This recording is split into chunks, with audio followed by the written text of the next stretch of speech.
World News Today, brought to you by Admiral Corporation in behalf of Admiral distributors and dealers all over America and in many foreign lands. By shortwave broadcast direct from important overseas stations and leading news centers in our own country, CBS reporters are waiting to bring you first-hand news from the world's political and battlefronts. Now, here's Douglas Edwards. Allied armies are hammering the German salient in Belgium from three directions today, and the 3rd American Armored Division has cut the Nazis' last escape road. 3 strong enemy counterattacks in the area have been thrown back. In the air, at least 124 German planes were shot down today when the Luftwaffe came up to attack a strong American bomber fighter formation, at least 1,700 planes. The American planes flew in to bomb vital fuel refineries in north-central Germany. The Russian press is describing the Soviet winter offensive as the greatest blow yet struck by the Allies. And Pravda says that the Battle of Budapest alone is of greater magnitude and fierceness than anything that has yet taken place on the Western Front.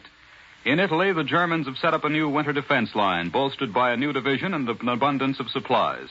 American superforts bombed factories on the Jap home island of Honshu again today, and also Formosa, the great supply base for the Philippines. On Luzon, the Americans are 20 miles inland and looking for a battle with the Japs.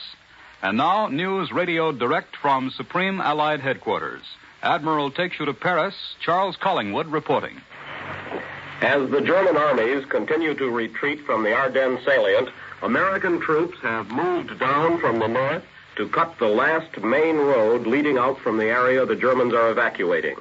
This is the road from Houffalize to Saint-Vith, and we have cut it only 4 miles from the great road net of Houffalize itself. Of course, there are other minor roads leading out of the neck of the salient, but in the slippery, icy weather that prevails now, they will not support the traffic of the big road. Now is the critical time of the German retreat.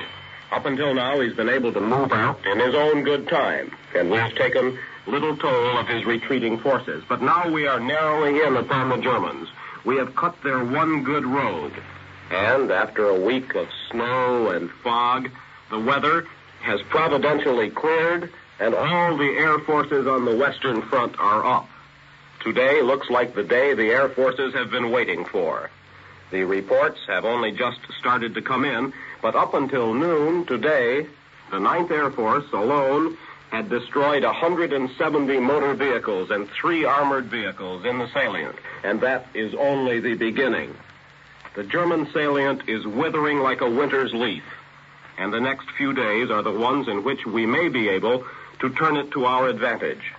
There is still a chance, but all the predictions made at the beginning of the breakthrough about how what looked like a German success may turn out to have been a German blunder, there is still a chance, although one says this cautiously, that they may have been right. The toll of dead and prisoners and equipment destroyed since the beginning is already very high. The enemy is now giving up most of the ground he won, and before it is all over, it may turn out that we have hurt him worse than he hurt us. This is Charles Collingwood in Paris, returning you to Admiral in New York. From Charles Collingwood, news of the Western Front. And now for an interview with Congressman Outland of California, who is in Britain, Admiral takes you to CBS London. Larry Lasser reporting. With the skies clear over the Western Front today, the Allied Air Forces at last got a chance to help the Allied soldiers hustle the Germans out of the salient. But it was a quiet Sunday in England, so tonight you'll hear from an American congressman who has spent just 4 days in London. He'll try to give you his impressions in less than 2 minutes, which is very little time for a congressman. Anyway, here's Congressman George E. Outland of Santa Barbara, California. Thank you, Larry Lasser. 2 minutes certainly is too short a time. Not because a congressman necessarily must have hours, but because it would take hours to give even a summary of my impressions since arriving in England. I was told the weather would be cold. That I have found to be true. But I have been told that the people were cold. I have found them warm and cordial and friendly. I was told that London was devastated. But for every scar that I have found even more in courage and fortitude. I was told of the great scarcity of food and clothing. These and other necessities are strictly rationed. Oh, so much more than we in the United States realize. but I have found no scarcity of courtesy and no rationing of friendliness. My deepest impression is simply this. It is time, yes, far past time, for those of us on both sides of the Atlantic to stop bickering over trivialities and to stop quarreling over details. We must concentrate our united efforts on the big issues on which we are so mightily agreed, the issues of a full war effort and a just and lasting peace based upon the complete cooperation of our two nations and the other peace-loving nations of the world. We have been granted what is seldom given to individuals or to nations, a second chance. Please God, this time we do not fail. That was Congressman George Outland of the 11th Congressional District of California. And this is Larry LeSueur returning you now to Admiral. More news in just a moment, but first, a message from Admiral Corporation. Mr. Sweeney, just what can I expect to get when I buy a post-war Admiral radio? The after-victory Admiral radios and radio phonographs will include all the proven features of Admiral peacetime radio experience when Admiral became the world's largest manufacturer of radio phonographs with automatic record changers. They will also be improved by the experience Admiral has gained through its all-out production of radio and electronic equipment for wartime uses. Can I expect to get FM and television in my Admiral radio? You will most assuredly get FM, and with it the grandest static-free, interference-free reception you've ever heard. As for television, no one can tell you exactly when all the problems concerning television will be solved. But you can depend on it. When television is ready, Admiral will have it for you. In your post-war Admiral radio, America's smart set, you'll get value, excellent tone quality, and America's finest automatic record changer. For trouble-free enjoyment, be sure it's an Admiral. Now, here once again is Douglas Edwards. Communiques from the Navy tell of the work of air groups, each consisting of one group of fighters, one of torpedo planes, and one of bombers. For an interview with the commanding officer of one of the Navy's finest air groups, here is Bill Slocum, Jr. Scattered throughout these United States right now are a group of young men whose antics have caused the Japanese Imperial Fleet a great loss of face, to say nothing of the loss of 2 carriers, a heavy cruiser, 68 merchant ships, and about 450 airplanes. These young men, all members of Navy Air Group 19, are on leave now and are enjoying the beauties of home. With me now is their boss, Commander Hugh Winters of Society Hills, South Carolina. Commander Winters managed to get away from his official duties long enough to become one of the group's leading fighter pilots with 12 Jap aircraft to his personal credit. Before going into the more serious phase of Air Group 19's heroic activities, I would like Commander Winters to explain the novel use he has found for a whole chest full of campaign and medal ribbons he totes. Commander? I've found this fruit salad a very handy weapon when confronting one of those haughty box office men in New York theaters. If you throw your coat back and let them see the ribbons, they're very often condescend to speak a civil word, and in 1 or 2 instances to selling you a ticket to their shows. I mention this only for the guidance of any other servicemen in this wicked city. You were under the command of Admiral Mark Mitchell, weren't you? Yes, sir. And there's an aviator's admiral. He gets you in real close and he loses nothing. You can always be sure of something to come back to when he's running the show. Commander, your group was in the Second Battle of the Philippine Sea and had a pretty fair afternoon, didn't it? It did indeed, Mr. Slocum. We got 2 Jap carriers, and along with other groups, we're in on the kill of 4 altogether. Commander Winters was the target coordinator in that battle. That meant it was his job to stay over the scene of action and direct the naval aircraft toward the proper Jap ship. Tell us something about that, sir. It was great fun watching 3 carriers burn and sink, but being target coordinator can lose you a lot of friends. Lose friends? Yes, our Navy flyers are pretty eager most of the time, and when they get a target assigned, each pilot feels deeply wounded if I send him after anything but the very biggest and toughest. That shouldn't be too much of a problem for a man of your advanced years. The commander is almost 32, and a 32-year-old fighter pilot is pretty much a museum piece in our day. Tell us something, Commander, about some of the other men in Air Group 19. Well, we're all pretty proud of the fact that 19 built up such a good record without any outstanding shining stars. It was more teamwork than spectacular individual work. But typical of the kind of men or boys were Bob Blakesley. He attacked 19 twin-engine bombers all by himself and got 3 before he was shot down. Don Banker was another. He was killed in Manila Bay just as his bomb scored a direct hit. Then there was Ensign Leaker, who refused to pull out of a torpedo run even though he was on fire. Those are just 3, 2 of them gone, but they're pretty typical of all the boys. They are also pretty typical of the air arm of the United States Navy, which is typical of just about the best America can offer. Thank you for coming by today, Commander Hugh Winters. Have a good time, keep on those box office snobs, and good hunting when you go back. Now back to Doug Edwards. At General MacArthur's headquarters in the Philippines today, Admiral Sir Bruce Fraser said that powerful British naval units soon will join America's Pacific Fleet in striking coordinated blows at the Japanese. Incidentally, the Commander-in-Chief of the British Pacific Fleet disclosed that he missed death only by a few feet in operations incident to the American landings on Lingayen Gulf. And now for an interview with a pilot of a Piper Cub plane who has seen action at Leyte Island in the Philippines, we take you to Pearl Harbor. Webley Edwards reporting.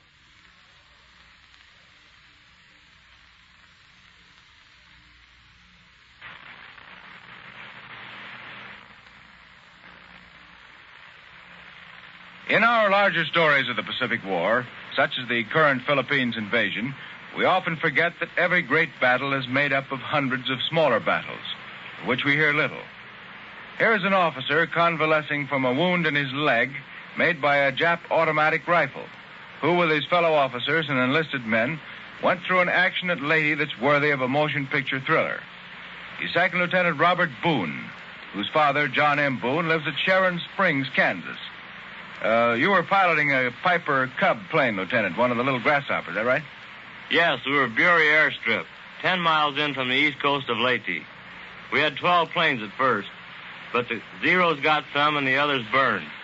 We only had 7 left when the Jap paratroopers and infiltrating troops surrounded the airstrip. There were about 125 of us, surrounded by several hundred Japs, completely cut off. We pulled the Cubs into a revetment area, and the Air Corps mechanics, searchlight crews, and Cub mechanics took up arms and built up a perimeter, a circle of defense. Sort of a Custer's last stand, huh? Did you think you could hold out? Yes, we felt pretty sure that the infantry would get into us eventually. But how long, we didn't know. There was quite a little fighting going on between us and the Japs, and we started getting some wounded. We didn't have a doctor, so we used the first aid kits we had on hand. They rubbed my hands, which had been badly frozen, to start the circulation. They gave me plasma and morphine. On the way out, my shoulder had been dislocated. When I came to, I began to fight, thinking I was still outside. However, they finally got me quiet, and I slept most of the way back to Saipan. So, Sergeant, you really owe your life to that safety belt that you made for yourself. Yes, I guess I do. The only mistake that I made was that I didn't have the buckles tight enough, and they slipped when the pressurizing was broken. If that hadn't happened, I probably wouldn't have gone out at all. They told me that a lot of the men in my squadron are now making the same kind of boss for themselves. I don't blame them, Sergeant. Well, how are you getting along now? Fine. The doctor told me they would be able to save my hands. At first, they weren't so sure. But now they say at the most I may lose the end of one finger. They're still amazed that I was able to live so long without oxygen. I hope I will be able to rejoin my group, but it may be some time yet. Thank you, Sergeant James R. Cram. This is Tim Lamert at North Sector General Hospital at Schofield Barracks in Hawaii. I return you now to Admiral in New York.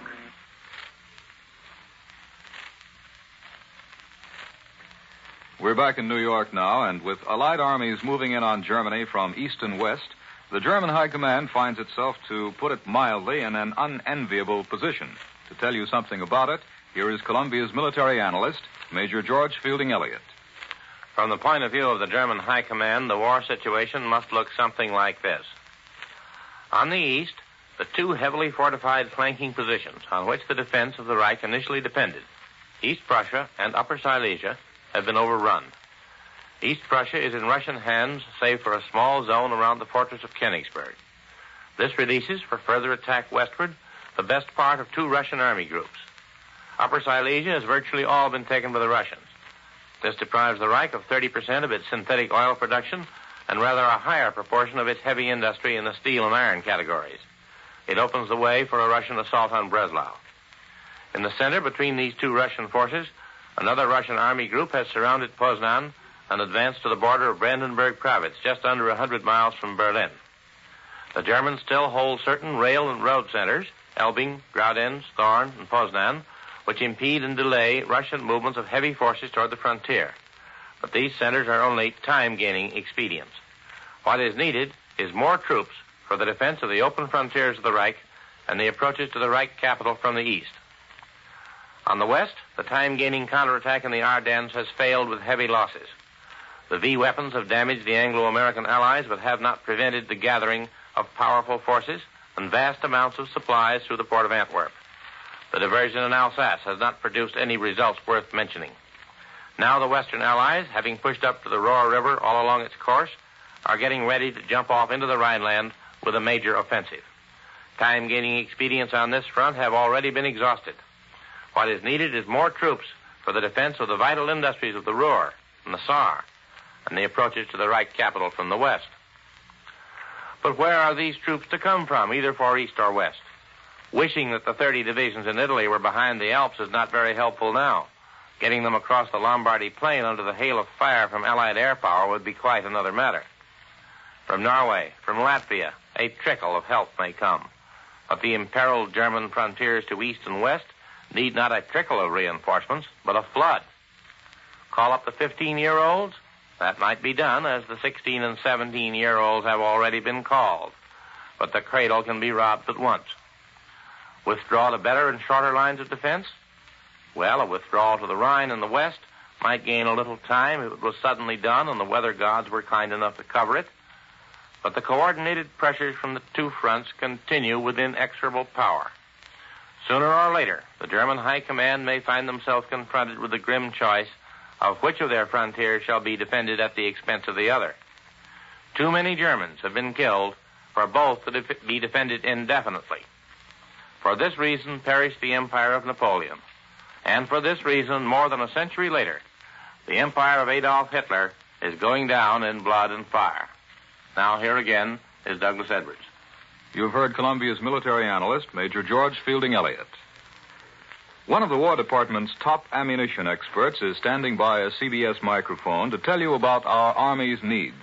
For a talk with him, Admiral takes you to CBS Washington, Tris Coffin reporting.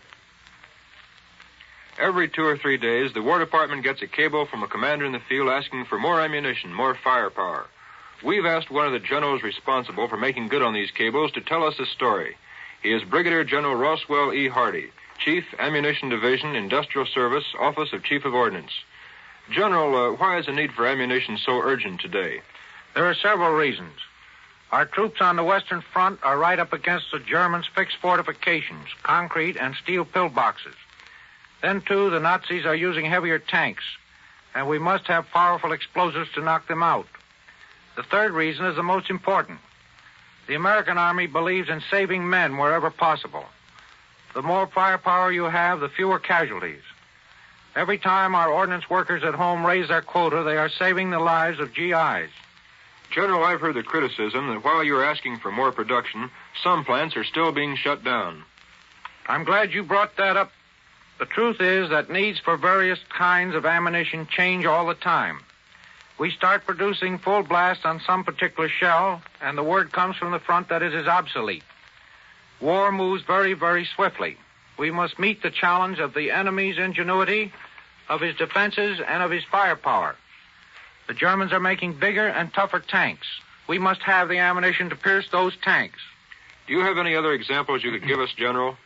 Sure. We are making a shell to pierce one sheet of steel and increasing production.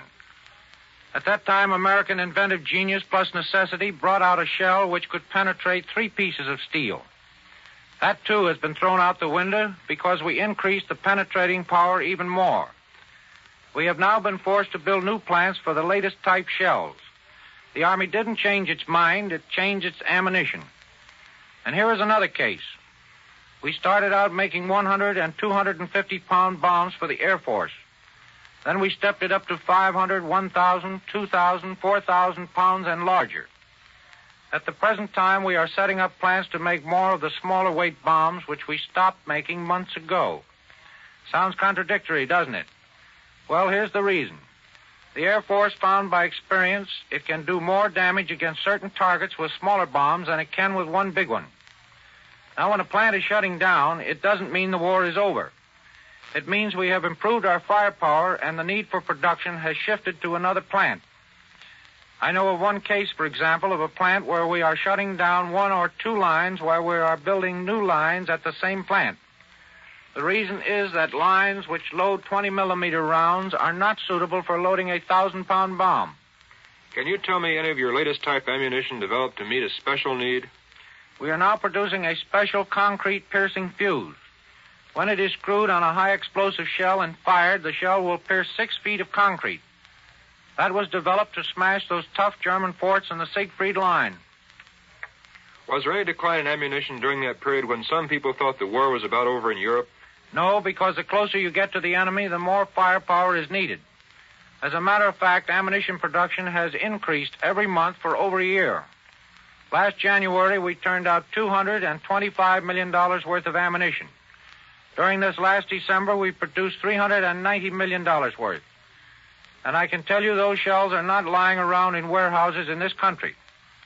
During December alone, we loaded 600 Liberty ships with ammunition for the fronts. That amounted to about 600,000 tons of ammunition. General, do you look for any slump in ammunition production after the fall of Germany? As we see it, the demands in the Far East are so great that production must continue at a high rate for months after the fall of Germany. It's the same thing again. The closer we come to the enemy, the more firepower is needed. Thank you, General Hardy. I return you to Admiral in New York. About a minute and a half ago, an order of the day arrived from Moscow from Marshal Stalin. He said that Soviet troops have captured Memel. That city is on the Baltic coast, up above Königsberg.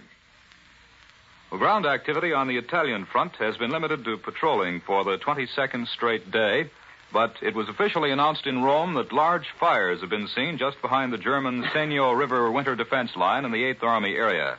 The meaning of these destructions is not explained. The fires, which were seen burning at Cufiano on the west bank of the Senio, 6 miles west of Faenza, constitute part of the unexplained activity which has been observed behind enemy lines recently. There were a series of heavy explosions in Lugo yesterday. The dispatch didn't indicate whether demolitions were made by the Germans or by Allied patrols or Italian resistance forces. And now, once again, here is Warren Sweeney with a word from Admiral. Remember when an evening's entertainment for the whole family on a cold winter night was to sit by the fireplace and look at travel ads and summer resort folders? You'd plan next summer's vacation and get real enjoyment from the anticipation of sun-swept beaches or an isolated cabin. And remember, in some remote lakeside or mountain resort, practically your only contact with the happenings of the outside world would be your Admiral portable radio. It's true we haven't had those restful vacations for the past few summers, but with the war's end, they'll come again, and there'll be a new and better line of Admiral portables. Admiral portable radios eliminate the chance of power blackouts because they'll operate equally well on AC, DC, or battery current. Admiral engineers have profited by their wartime experience in designing and building communications equipment, radio, and radar for the armed forces, and they're still hard at it. Admiral's wartime production was 3 times as great in 1944 as in 1943.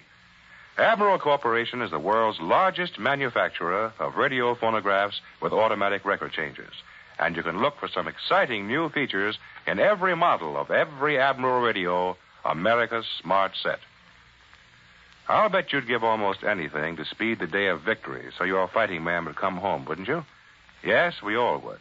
And the surest way to speed that day is to give them the tools of victory by our continued purchase of war bonds. Let's buy more and more and more till victory. World News Today is brought to you each Sunday at this hour by Admiral Corporation, makers of Admiral Radio, America's smart set, and post-war makers of Admiral dual-temp refrigerators, Admiral home freezers, Admiral electric ranges. Be sure to listen again next Sunday when Admiral brings you World News Today by shortwave, direct from leading news centers of the world. This is CBS